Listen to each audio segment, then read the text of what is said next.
اور اتار کر غسل فرمایا، پھر احرام باندھا اور تلبیہ کیا۔ تو ایک غسل کرنا یہ مستحب ہے، بلکہ احرام باندھنے سے پہلے تمام تر وہ امور انجام دینا جو نظافت پر دلالت کریں، یہ سب کے سب مسنون ہے، چاہے وہ منہ زیر ناف کو صاف کرنا ہو، چاہے ناخن تراشنا ہو، یا غسل کرنا ہو، یہ سارے امور مستحبات اور مسنون کی قبیل سے ہیں، نبی کریم صلی اللہ علیہ وسلم سے ثابت ہے۔ امام ترمذی یہاں پر وہی باب بیان کر رہے ہیں، باب ما جاء فی الاغتسال عند الاحرام۔ اچھا، اس چیز کا لحاظ وہاں پر رکھا بھی گیا ہے کہ آپ جہاں پر احرام باندھے، مثال کے طور پر مسجد عائشہ سے احرام آپ باندھنے گئے، یا مسجد جعرانہ سے آپ نے احرام باندھا، تو جہاں جہاں سے احرام باندھتے ہیں وہاں پر وہاں کے لوگوں نے نہانے دھونے کا بھرپور انتظام کیا ہے۔ بہت سارے باتھ روم ایسے ہیں کہ وہاں پر آپ آرام سے صرف دو چار، جہاں جب بہت زیادہ بھیڑ ہو جاتی ہے تو الگ بات ہے کہ تھوڑا بہت انتظار کرنا پڑ جائے 2-4-6 منٹ کا، ورنہ تو عام طور سے جاؤ اور فوراً وہاں پر غسل کرو، وضو کرو، غسل کرو، کپڑے پہن کے آؤ، وہ احرام باندھ کے، اور احرام باندھ لو فوراً بھائی، اور نیت کرو، مسجد عائشہ سے نیت کر کے 2 رکعت نفل نماز پڑھ کے تلبیہ کہتے ہوئے روانہ ہو جاؤ۔ تو انتظامات وہاں پر ہیں، ایسا نہیں ہے کہ وہاں پر انتظامات نہ ہو، غسل کرنے کا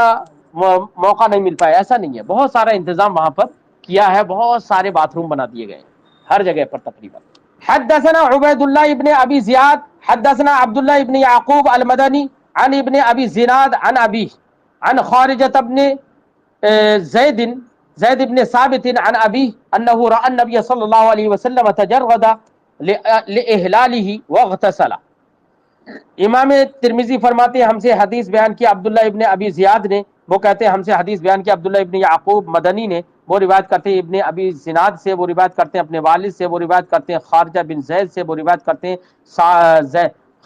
خارجہ بن زید بن ثابت سے، وہ روایت کرتے ہیں اپنے والد زید بن ثابت سے، وہ کہتے ہیں انہ رأى النبی صلی اللہ علیہ وسلم، کہ انہوں نے نبی کریم صلی اللہ علیہ وسلم کو دیکھا، تجرد لإحلالی، آپ نے اپنے احرام کے لیے سلے ہوئے کپڑے اتار دیے، سلے ہوئے کپڑے اتار دیے۔ اچھا، یہ دیکھنے کا مطلب یہ نہیں ہے کہ کپڑے اتارتے ہوئے دیکھا، یہ تو خلاف شریعت ہو جائے گا، کیونکہ کوئی کپڑے اتارے اور کوئی دوسرا دیکھے تو یہ تو جائز بھی نہیں ہے۔ تو اس کا معنی یہ نہیں ہے، مطلب یہ ہے کہ ہم کپڑے بدلیں گے، ابھی باتھ روم گئے اور کپڑے بدل کے آئے، پہلے یہ کپڑے پہنے ہوئے تھے، پھر دوسرے کپڑے پہلے احرام باندھ لیا، تو ہر آدمی کو یقین ہو جائے گا نا کہ انہوں نے سلے ہوئے کپڑے اتار دیے، تو سلے ہوئے کپڑے اتارنے کے وقت میں دیکھنا ضروری نہیں ہے، یہ بات بالکل عام ہے، ہر آدمی سمجھ سکتا ہے، تو وہ معنی مت سمجھنا، ٹھیک ہے؟ ہاں، تجرد لإحلالی، سرکار نے احرام باندھنے کے لیے سلے ہوئے کپڑے اتارے، واغتسل، اور غسل فرمایا۔ قال ابو عیسیٰ هذا حدیث حسن غریب، یہ حدیث حسن غریب ہے، وقد استحب بعض اہل العلم الاغتسال عند الاحرام، بعض اہل علم نے احرام کے وقت غسل کرنا مستحب قرار دیا، وهو قول الشافعی، یہی قول امام شافعی کا، احناف کا بھی یہی قول ہے۔